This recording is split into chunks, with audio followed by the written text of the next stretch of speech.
बैंकों से retired pensioners के लिए एक अच्छी खबर है। पिछले साल 1 नवंबर से पहले रिटायर हो चुके सभी बैंक कर्मियों को अब ज्यादा पेंशन मिलेगी। बैंक मैनेजमेंट और यूनियंस के बीच हुई पहली बैठक में 100% डीए के आधार पर पेंशन को बढ़ाकर देने पर सहमति बन गई है।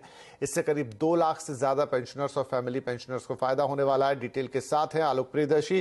तो आलोक, ये बैंक कर्मचारियों के लिए अच्छी खबर है, और डिटेल्स क्या है आपके पास?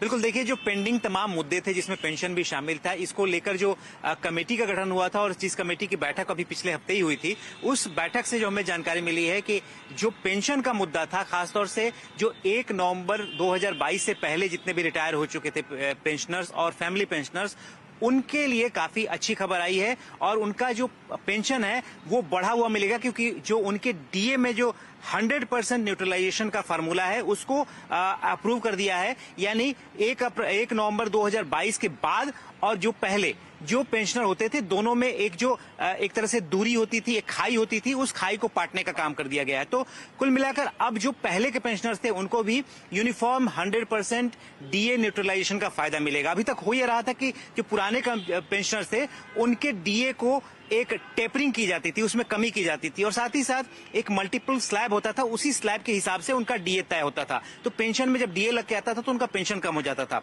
तो अब जो पेंशन आएगा उसमें अगर अलग अलग ग्रेड के हिसाब से देखें तो 800 रुपए से लेकर 16,000 रुपए तक की ये बढ़ोतरी देखने को मिल सकती है प्रति महीने जो मासिक पेंशन होगा। तो ये अपने आप में एक बड़ा मुद्दा है जिसको वित्त मंत्रालय की तरफ से भी इसमें परसुएशन किया गया था कि जल्दी इस मसले को निपटाइए।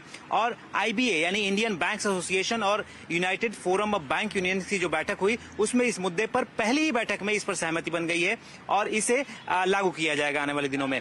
तो और बाकी जो बचे हुए मुद्दे हैं जिसमें सबसे इंपॉर्टेंट अगर 5 डेज वर्किंग वाला मुद्दा है या फिर जो अफोर्डेबल रेट पर इंश्योरेंस का मसला है या फिर वेज रिवीजन है, वो मसले भी 4 महीने के अंदर निपटाने का आश्वासन आईबीए की तरफ से दिया गया है।